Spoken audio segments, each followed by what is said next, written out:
as Ukraine is waging a counteroffensive against Russian forces. Some experts say the West should prepare a large-scale economic recovery program for Ukraine next year. The reason is that whether this counterattack succeeds or fails, there is a high probability that there will be negotiations to stop the conflict. Stopping temporarily or stopping long-term is another matter. An economic recovery program like the Marshall Plan in Europe is needed to ensure a lasting victory for Ukraine. Russia would not want to attack a different, richer and stronger Ukraine. This is also a way to preserve stability and bring a brighter future to Europe. Some argue that the new Marshall Plan must yield frozen Russian assets. The United Nations General Assembly has adopted a mechanism of compensation for the loss, damage, and injuries suffered by the Ukrainian people as a result of the conflict. However, some other opinions say that it is necessary to be careful when using Russian assets for the reconstruction of Ukraine. The reason this is in violation of many Western laws, as well as portrayed the Western illegally stealing other resources, a familiar image in the era of colonial exploitation.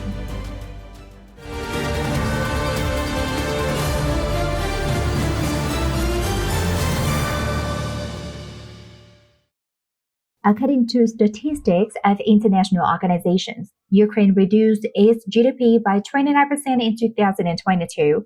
More than 13 million people have to be displaced.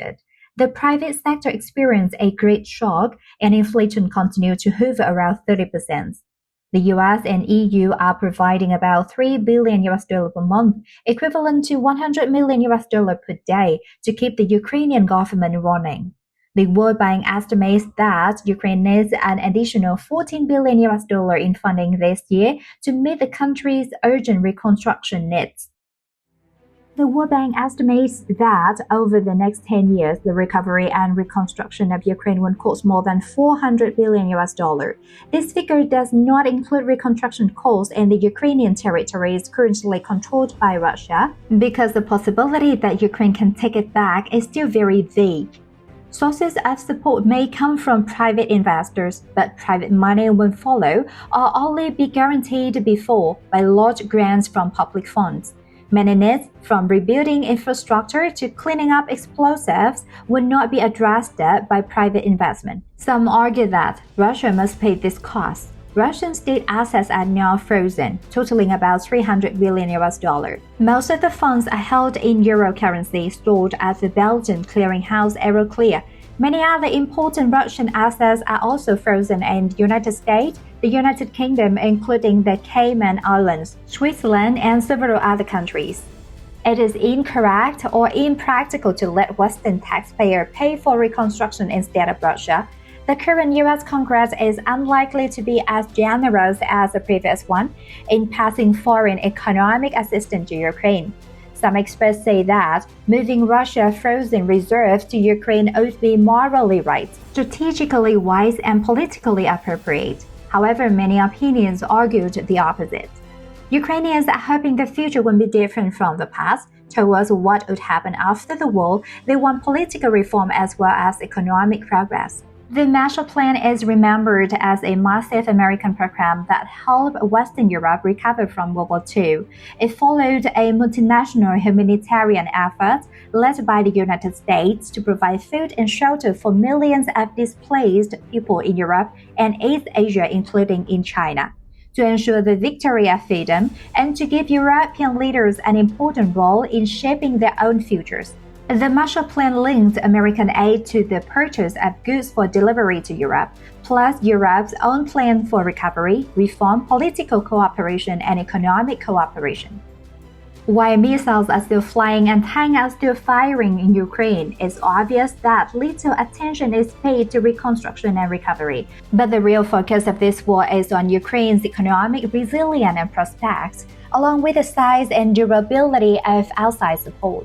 It will take time to plan a big program tied to the role of the European people and European Union. It took a year for the first Marshall Plan to go from words in speeches to actual operations. Many experts affirm that, regardless of the hostilities, whether the Ukrainian counter-offensive campaigns will yield results, victory or catastrophic failure, a new recovery program in Europe focusing on reconstruction of Ukraine should be deployed in early 2024. Before the war broke out and for the whole year after, Russia has a huge trade surplus. A lot of Russian money is stored in banks of many countries, including Western and friendly partners. When war broke out, most of this money was frozen in order to persuade Russia to withdraw. Currently, there is almost no scenario for Russia to get the money back. Many countries have voiced opposition to the transfer of assets to Ukraine. Some argue that no handover is the impetus for Moscow to continue the long war, in the hope that over time Ukraine and the West would get tired. Some Western and Ukrainian politicians have recently voiced their urge to take strong measures with Russia's frozen assets. International legal scholar James Crawford said that all measures should be considered. If a country violates international law and does not comply with the general rules, for example, people who robbed a bank, their bank account must be confiscated. For its part, Russia has repeatedly warned that confiscating the assets is an act of robbery. Moscow will certainly respond. In April 2023, the Russian president passed a decree stipulating that the Russian government had the right to control foreign companies operating in the territory, but had left under Western pressure. This decree has already begun to be applied to a number of German and Finnish companies on the grounds that the governments of these two countries have acted unfairly with Russian assets. Some opponents of Russia's actions suggested that Europe should proceed with the legal response of the state, such as suspending its usual obligation to Russian state accounts, for example, bank accounts of the Russian embassy. Unlike Russia, the G7 and its like-minded partners target both private property and Russian state property. Thus, these countries have enough tools to transfer Russian state assets into escrow, not for their own enrichment but for the benefit of Ukraine. Such countermeasures would not be mandatory. Normally, they would be handled outside the United Nations Security Council. But since the United Nations has determined that Russia is in serious violation of the rules of international law, this violation is a matter of international concern. Member states have an opportunity to act together. It asserts, for example, that Russia is obligated to compensate the countries that have been harmed by its actions. In parliamentary states, countermeasures to the account of other states can often be implemented through cabinet decision or legislation. In a presidential regime, the imposition of emergency executive powers may suffice. Existing U.S. law gives the president the power to order and transfer those funds to an escrow account, as President Ronald Reagan did with Iranian state funds in 1981, and President George Bush did with Iraqi state funds in 1992. Such measures do not violate the doctrine of sovereign immunity designed to protect foreign states from being tried in the court of other countries. Such acts are often political choices and may not be considered by international courts. Following Iraq's 1990 invasion of Kuwait, many countries adopted countermeasures after sanctions failed.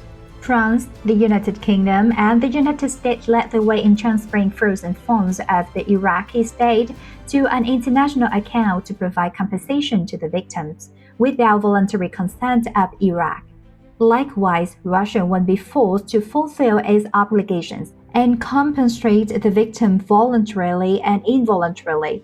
The argument of some who oppose the Russian action is that the rights of the attackers should not take precedence over the rights of the victims. They assert that under normal circumstances, Russia can claim compensation for such forced transfers, but under international law, Russia is not entitled to compensation. If the countermeasure is commensurate and motivated by Russia's own violation of the mandatory rules of international law, the violation has been confirmed by both the International Court of Justice and the United Nations. Since Russian assets are transferred to the victims and not to the country making the transfer, any claim by Russia may not be met by the transferring countries. Ukraine and other countries have begun to register damage to implement the international complaint process.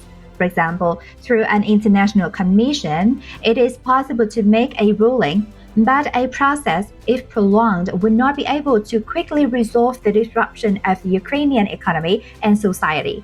Through independent countermeasures, countries that have frozen Russian assets have the flexibility to set up construction and recovery programs for Ukraine. Some government may be waiting to watch the prospect of the negotiated solution. Under international law, the countries involved in the transfer can jointly notify Russia of what they would do with Russian assets. Even after the asset transfer is done, there is still a lot of work to be done, such as managing and allocating the above funds. In addition, dealing with Russia's retaliation is also a problem. Countries who want to confiscate Russian assets must consider. Some people are concerned that confiscation of Russian assets may affect the position of the dollar. Although most of the Russian currency is frozen in euros, this seizure sets a bad precedent. Other countries won't be apprehensive about owning a lot of dollars in euros, as well as keeping them in Western banks. They will use more than other currency, like Chinese yuan, Indian rupee, or UAE dirhams. The fact is that over the past time, the amount of money reserved by US dollar as well as the rate of using US dollar has begun to show signs of decline, especially in trading between Russia and its partners. Some concerns about the dwindling dollar's role in global trade are well-founded, but anti-Russian hardliners say such a handover would not add to those concerns. To begin with, the United States needs to coordinate with the issuers of other major reserve currencies such as the euro, Japanese yen, and British pound. Also, if a country like Brazil is to shift some of its foreign exchange reserves from dollar to yuan, the Chinese, on the other hand, would have to increase their dollar reserves somewhere to balance it out. China's trade relationship with the United States is huge. China also has a huge trade surplus with the United States. Converting US dollar reserve to gold has its limits too, as countries has to convert gold into money to buy goods. China's yuan in itself has risks, such as unclear and unpredictable government regulation, as well as the lack of independent law in the country to adjudicate disputes. Western countries have frozen Russian assets since February 2022, causing a shock to countries holding large reserves in dollar. Brazil and China are two large economies trying to reduce their dependence on the dollar. In the first quarter of the year, China's cross-border trade, dominated in yuan, surpassed the dollar for the first time. A series of multinational companies doing business with Russia also began to pay in yuan. Because they know that Russia would use this money to trade with China, the Russian economy is increasingly dependent on China.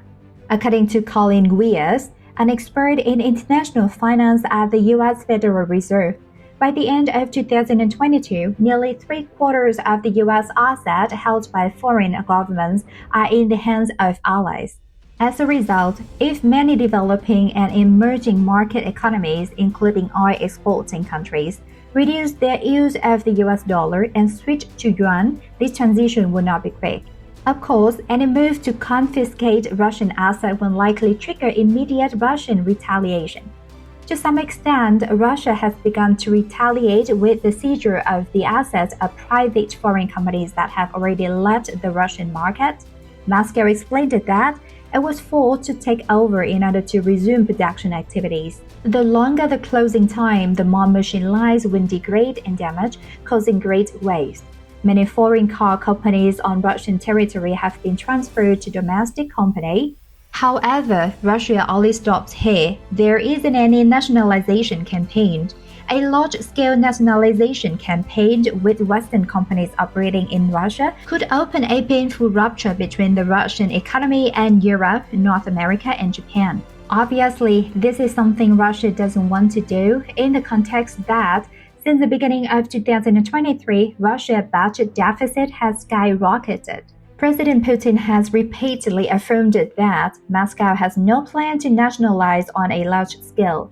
In addition to Russian retaliation, some countries may fear precedent. If they transfer Russian assets to third parties, then their assets in other countries may also be brought into the same situation. This can create nagging and never-ending legal controversies. However, some hardliners against Russia argue that historically, many countries have nationalized foreign assets that they consider to be of wrongful origin or the legacy of imperialism. In some cases, the people or governments that took this action had to compensate, but most did not. Venezuela has nationalized the oil industry, confiscated a series of assets of Western nations, and did not pay compensation. Therefore, the transfer of Russian assets will not create a new negative trend, but can also send a strong warning to countries that intend to attack another country. It is a reminder that violations of international law will be met with stiff reactions from many parties. These voices assert that an European recovery program centered on Ukraine for 2024 and financed by Russian assets is not only the key to peace, it is also the path to prosperity and justice for the victims. However, there are also other opinions that wonder, will this lead to peace or another period of more chaos? When any country is able to confiscate the property of any other country.